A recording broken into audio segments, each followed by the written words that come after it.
celebrating the connection with our pets. We'll go back to the phones in just a couple of seconds here, but this is so very important here. We're going to talk with Bart Jansen. I believe we're calling the Netherlands. Hi, Bart. How are you doing? Hi. Good, thanks. What time is it you there? It's about 9 o'clock at night. 9 o'clock at night. Okay. What are you doing? Wow. Set the scene right now. Oh, well, I'm refurbishing the house, so I was doing all kinds of, angle grinding and, making doors and things like that. Oh, man stuff. So you're not in your PJs? No, not yet, no. So I want to learn a little bit about Orville. Now, Orville, Yeah. I actually know all about Orville, but I want to bring listeners up to date. This goes back to, I believe, 2012. Orville, he was your kitty, is that correct? Yeah, he was my cat. I had two. And Orville and his brother Wilbur were both named after the Wright brothers. Oh.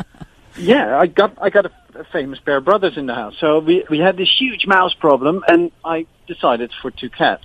And they came as brothers. So I thought, okay, I started Googling famous brother pairs, and I thought, oh, well, let's do the Wright brothers. Oh. And then all of a sudden they were named after aviators. And Orville, unfortunately, was hit by a car. Is that correct? Yeah, he was when he was about 5, I think. Yeah. I'm sorry about that. So, rather than burying him or cremating him, you came up with kind of a novel idea to, I guess, celebrate his life? Yeah, well, exactly. Or at least make a point out of the fact that he went too early. Tell listeners what you did. What I did, and I might have to add that when I was a young boy, I used to collect everything I would find walking through the fields and the forests, and I always came home with bits of dead animals because I was completely interested in all the biology of it all, even when it smelled. So at some point, I started, after the Art Academy, I started doing this project, and it was called... Jara, darn it! It's a long time ago. It was this book. It was about roadkill. I figured I put roadkill in a book and not as pictures because I didn't have to make pictures because they were already so flat. They could just fit as a page.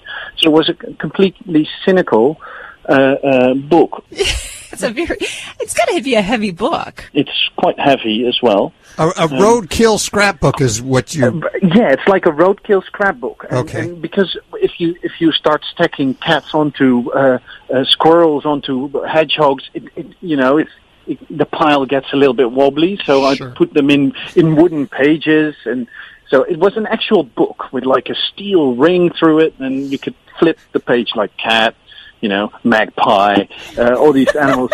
And yeah, of course, and it smelled. It was really bad because it was only crudely taxidermy, just the way I found it. Oh.